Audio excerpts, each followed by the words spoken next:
हम सब ब्रह्मांड की अनंत ऊर्जा को खुद में समेटी हुई सर्वशक्तिमान आत्मा हैं। हम सब में आत्म तत्व विद्यमान है।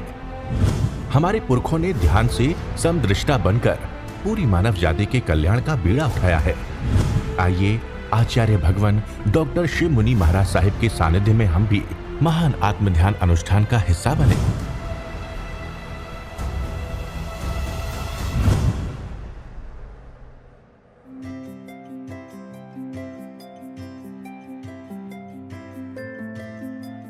अरिहंत परमात्मा महाविधि क्षेत्र में विराजमान, जिनकी अनंत अनंत कृपा हम सब पर बरस रही है, उस प्रभु की अनंत करुणा, अनंत मैत्री, अनंत ज्ञान, अनंत साधना को अनंत अनंत नमन, प्रार्थना, कृतज्ञता के भाव।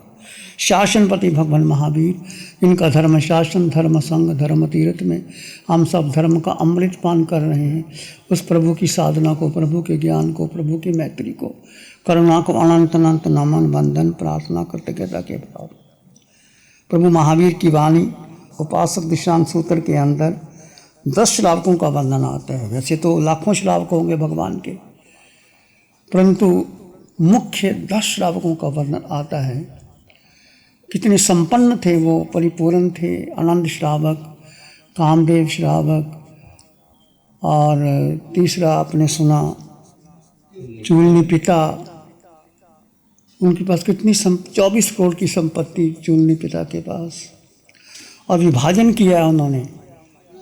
आप भी अपनी संपत्ति जो रखते हैं उसका विभाजन करना चाहिए, क्योंकि आपकी संपत्ति का अधिकार आपके परिवार के लिए है, संघ के लिए है, समाज के लिए है। साधु साध्वी आपके पास आते हैं, उनको कोई ऐसा आवश्यकता पड़ती है उसके लिए है, और या अपनी ब्याह शादी पे पैसा खर्च कर सकते हैं, या देश के लिए भी कोई ऐसा कार्य आता है तो कर सकते हैं।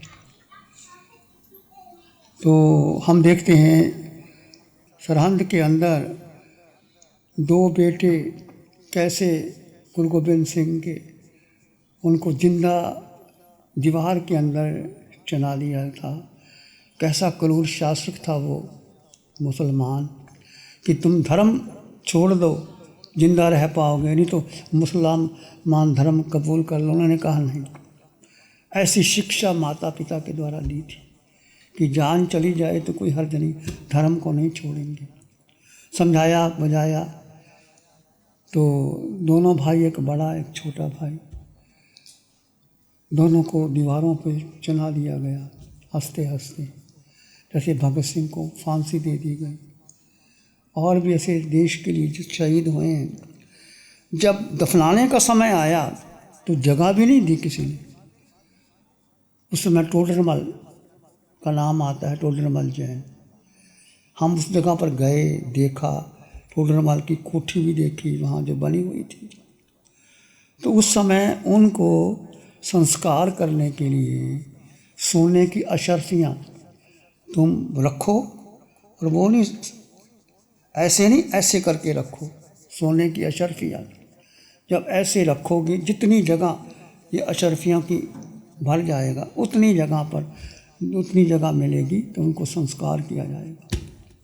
ऐसे जैन टोडरमल सोने की अशर्फियाँ दे करके उस जगह पर, वो गुरुद्वारा बना हुआ है, वो जगह भी है, वो सरहंद जहाँ उनको संस्कार किया गया, यहाँ उनको दीवार चुनी गई, सरहंद के अंदर वो जगह है।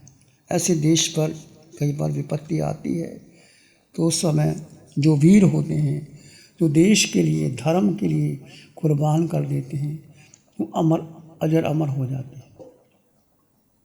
तो आज हम चर्चा करेंगे भगवान महावीर के चौथे श्रावक सुरादेव। अब आप नाम सुनेंगे सुरादेव।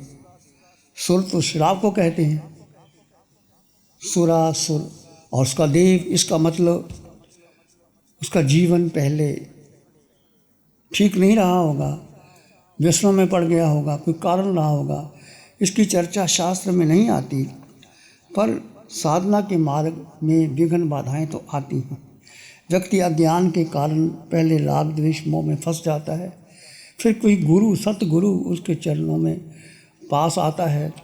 यदि आपका पुण्य है या तो आप गुरु के पास चले जाओगे या गुरु आपके पास आ जाएगा और आपको सही मार्ग मिल जाता है। ये भी आपका पूर्व जन्म का, यदि आपने धर्म किया होता है, सेवा की होती है, दीन दुखियों की सेवा की, धर्म किया, समाज के लिए, देश के लिए कार्य किया, तो अवश्य ही उसको फल मिलता है। तो ऐसा हम सोचें कि जीवन किसके लिए? आपको जीवन मिला, मुझे जीवन मिला, सबको जीवन मिला। माँ के गर्भ में आए, क्या सोच के आए थे कि मुझे ऐसी माँ मिले, ऐसा पिता मिले, ऐसा परिवार मिले? कुछ भी अपनी चॉइस का नहीं होता। तो जब माँ के गर्भ में आए तो जो कोख मिली माँ की, वो भी आपकी चॉइस थी? बोलो, नहीं थी, पर थी जो आपके जीव का कारमान शरीर था। जो कर्म पहले तुमने बांधे थे, उस कारमान शरीर आगे जाता है। चाहे देवलोक में जाना हो, चाहे मनुष्य बनना हो, चाहे त्रियंच में जाना हो, चाहे नरक का नैया बन, 4 गति 84 लाख जीवा योनियों में वो कारमान शरीर पहले जाता है उस स्थान की। जैसे देवलोक में जाना हो तो देव गति का बंध होता है, फिर देव अनापूर्वी मिलती है, फिर उसका तांता लगता है, फिर देव गति, मनुष्य गति, त्रियंच गति, नरक गति, 4 गति के कारण, और 4 अनापूर्वी आती है और उसमें जीव चला जाता है। तो कहने का अर्थ, हमें कुछ भी पता नहीं कौन माँ मिलेगी, और माँ को भी नहीं पता होता ये जो मैंने गर्भ धारण किया है वो बेटा कैसा होगा, मेरी सेवा करेगा या धार्मिक होगा कि नहीं होगा, या वो लंबा होगा, काला होगा, गोरा होगा। माँ को कुछ पता नहीं होता, बच्चे को कुछ पता नहीं होता। कौन से माता पिता मिलेंगे, भाई बहन मिलेंगे, परिवार मिलेगा, संग मिलेगा, तो जो भी मिल गया हमारे पास इसका कोई अधिकार नहीं। ये जीव अनादि काल से भ्रमण कर रहा है, मैं और आप। सोचा क्यों भ्रमण कर रहे हैं? अनंत काल बीत गए। केवल ज्ञानियों ने, अरिहंतों ने अपने ज्ञान में देखा कि जीव की अवस्था कब से शुरू हुई, पता ही नहीं। अनंत अनंत काल बीत गए मुझे और आपको। तो फिर ऐसे भ्रमण करते रहेंगे। जीवन मिला, धन आया, प्रतिष्ठा मिली, भोग विलास किया, बेटा हुआ, बेटी हो गई, धन दे दिया, कोठी बंगला बना दिया, गाड़ी दे दी, उसको पढ़ा लिखा दिया। क्या ये जीवन है? मैं आपसे पूछता हूँ, बोलो। सब आप यही कर रहे हो ना? बेटे को पढ़ाया लिखाया, बड़ा किया, नौकरी दिला दी, बिजनेस करा दिया, और बिजनेस कराने के बाद उसको पाँव पे खड़ा कर दिया। आपकी जिम्मेदारी पूरी होगी। फिर आप चाहते हैं कि मेरा बेटा मेरी सेवा करे। जब मैं बूढ़ा हो जाऊंगा तो आराम से मेरी सेवा करेगा।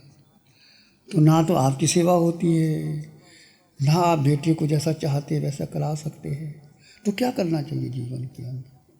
कभी सोचा, विचार किया? बोलो, क्या करना चाहिए? क्या चिंतन आपके जीवन में आया? इतने वर्ष बीत गए तो क्या सोचा अभी तक? जीवन क्या है? जीवन का लक्ष्य क्या है? किस लिए हम संसार में आए? और ऐसे आई हाथ आई, कजा ले चले, न अपनी खुशी से आए न अपनी खुशी से गए। ना हमारी कोई खुशी होती है कि मैंने इस परिवार में जन्म लेना होता है, ये मेरे माता पिता होंगे। कोई तुम्हारी चॉइस नहीं। चॉइस है, बोलो। एक ही चॉइस होती है जब आप शादी करते हैं, पत्नी तुम्हारी चॉइस की, पर वो भी जब आ जाती है उसके भी झगड़े हो जाते हैं, डाइवोर्स हो जाता है। बहुतों को देखो, घर में बनती नहीं, तू मैं होती रहती। मैंने ऐसे कहा था, तुमने ऐसे किया, तुमने ऐसे कहा था, मैंने। तो क्या करना चाहिए? देखो, आपके जीवन में या मेरे जीवन में एक दिन व्यक्ति को धार्मिक नहीं बनता, एक दिन किसी को केवल ज्ञान नहीं होता, एक दिन निर्वाण, उसके लिए बहुत श्रम करना पड़ता है। आप देखो, बेटे को आप स्कूल में डालते हो, कॉलेज में डालते हो, पढ़ाते हो, डिग्री देते हो, नौकरी लगती, कितना समय लग जाता है, 10, 12, 15 साल लग जाते हैं आज बेटे को पढ़ाने के लिए, डॉक्टर बनाने के लिए, नौकरी के लिए, कोई फैक्ट्री खुलाने के लिए, तो 10, 15, 20 साल लग जाते हैं। तो आपने अपना जीवन बनाया, चलो ठीक है, जो हो गया बीत गया, जो बीत गया तो बीत गया। अब क्या करना है आपने, आपके जीवन माना सब कुछ हो गया, आपके परिवार में है, बेटा है, बेटी है, अच्छी नौकरी मिल गई, सब हो गया, आपने घर बना के दे दिया, गाड़ी बंगला भी आ गया, सब आ गया। उसके आगे क्या करना है? देखो धीरे धीरे, जैसे पथिक जब थक जाता है, आप यात्रा करते हो, पैदल जाते हो, कई बार संतों से विहार कराते हो तो थक जाते हो, एक जगह विश्राम कर लेते हो। पक्षी थक जाता है तो वृक्ष की टहनी पर चला जाता है। मजदूर भार उठाता थक जाता है तो भार को रख देता है विश्राम के साथ, फिर धीरे धीरे वो फिर चलना शुरू कर देता है। तो मेरे कहने का अर्थ, जीवन का परिवर्तन आता, दो तरीके से आता है। तत्वा सुतम तत् निसर्गाद अधिगमाता, या तो निसर्ग से, प्राकृतिक से आपको कुछ मिल जाए, या कोई ऐसा उद्बोधन मिल जाए, या किसी के उपदेश से। दो तरीके से जीवन में परिवर्तन आता है। या तो निसर्ग, प्रकृति, नियति आपको खींच के ले जाए, आपका मन करे कि मुझे ऐसे जाना है, वो तरीका भी होता है। एक कि सतगुरु का उपदेश लग जाता है तो आप आगे बढ़ जाते हैं। तो उपदेशक भी होता है और वैसा भी होता है। तो महावीर का जीवन भी ऐसे नहीं बन गया। कैसे उनको नैसार के भाव में एक मुनियों को आहार दिया था और मुनियों ने उनको धर्म दिया। धर्म देने के बाद कितना लंबा समय लग गया। उसके बाद महावीर आगे बढ़ते बढ़ते चले गए। पर फिर भी हम देखते हैं कि जीवन में धन आ जाता है, यौवन, धन, स्वच्छंदता, अविवेक के ये चार शत्रु बन जाते हैं। धन आ जाता है, जवानी आ जाती है, फिर स्वच्छंदता आ जाती है, अविवेक आ जाता है। पहली बात, यौवन एक आंधी आती है, व्यक्ति को कुछ सोचता नहीं मुझे क्या करना है। एक नशा ऐसा होता है, मैं सब कुछ करके दिखा दूंगा, ये कर दूंगा, वो कर दूंगा। धन जब आ जाता है, धन का नशा ही ऐसा होता है। आपकी जेब में 10,000 का नोट हो या 50,000 को और एक के पास कुछ भी नहीं, तो देखो पैसे का नशा कितना होता है कि नहीं। पैसे जेब में पड़े हैं तो आप कुछ नहीं कर सकते, यदि पैसे नहीं तो कुछ भी नहीं हो सकता। आपके पास कितनी चॉइस है, आप विदेश में घूम सकते हैं, आप मनोरंजन कर सकते हैं, आप किसी अच्छी होटल में खाना खा सकते हो, आप किसी मित्रों को दावत दे सकते हो और किसी संतों की सेवा कर सकते हो। नानक को उसके पिता ने 20 रुपए दिए थे उस समय में कि मीठा भोजन कराना, मेहमान आया मीठा भोजन करना। उस ज़माने में 20 रुपए, और नानक ने देखा 20 रुपए तो दिए हैं। पिता ने कहा था मीठा भोजन कौन सा होगा, तो देखा साधु भूखे थे और भूखों को उन्होंने कहा, बाजार गए, 20 रुपए का राशन खरीदा, सबको भोजन करवा दिया। और घर आए तो पिता ने पूछा कि बेटे क्या लाए, मैंने मीठे की बात कही थी। तो नानक ने कहा, पिताजी आपने मीठे की बात कही थी, साधु भूखे थे, मैंने उनको भोजन करवा दिया। उसका पिता नहीं समझ पाया कि नानक की बात ये क्या कर दिया, मैंने 20 रुपए दिए थे ऐसे लगा दिए। पर वो 20 रुपए का लंगर लगाया हुआ, आज देखो हर गुरुद्वारे के अंदर, कैसा भी गुरुद्वारा हो, आप जाओगे आप खाना खा सकते, आप रात्रि को विश्राम कर सकते, कोई मना नहीं है। शुरुआत किसने की थी? नानक ने 20 रुपए को भोजन करवाया था। ऐसे जीवन में कई बार एक नींव मजबूत हो जाती है। अब अमृतसर में जाओ, हमने देखा है कैसे वो मशीनें लगी हुई हैं, कैसे रोटी को बेला जाता है, कैसे वो आ जाती है, कैसे वो हज़ारों लोग आते खाते हैं, प्रसादा दिया जाता है, कितने लोग आते हैं, और है ग्रंथ साहब, पर एक ही किताब है उनके पास, पर श्रद्धा पक्की।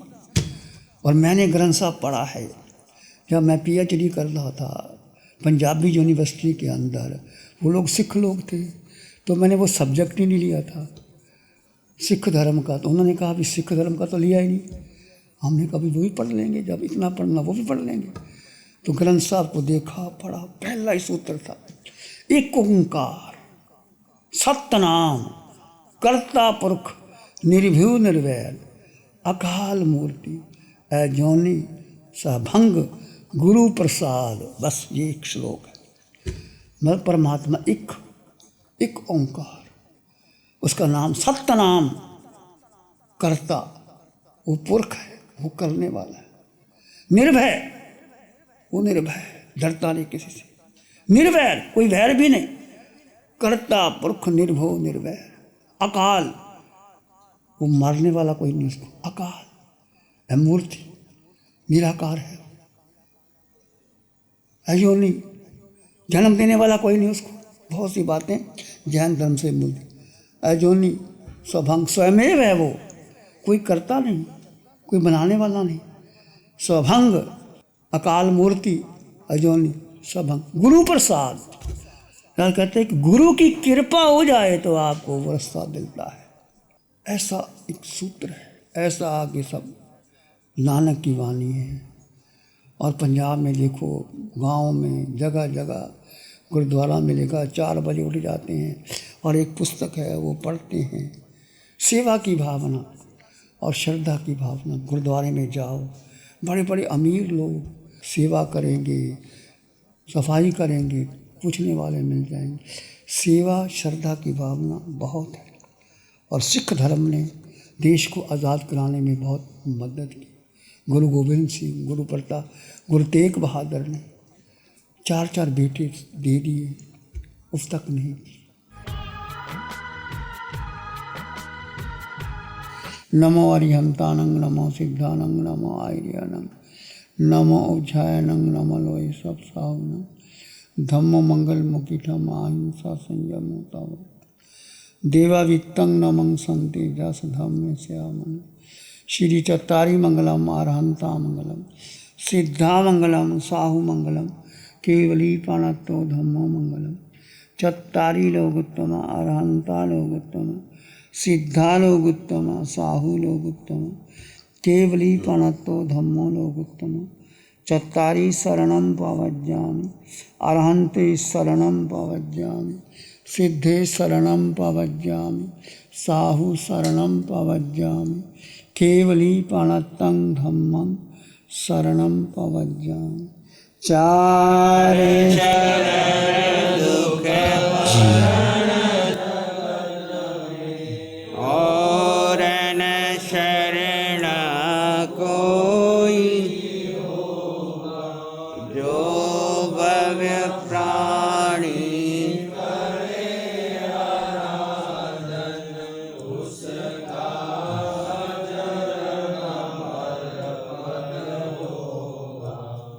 उसका सदा ही मंगल होगा। पिछले 60 सालों से KGOC ग्रुप अपने 4 ब्रांड कोहे, कंगारू, म्यूनिक्स और माइल्स के माध्यम से हाई पोजीशन प्रोडक्शन के द्वारा दुनिया में जाने माने लार्जेस्ट मैन्युफैक्चरर्स में से एक है।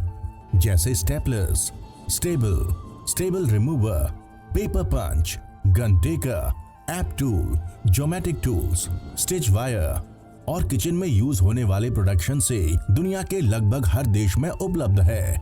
ये प्रोग्राम KGOC ग्रुप के सौजन्य से प्रस्तुत है।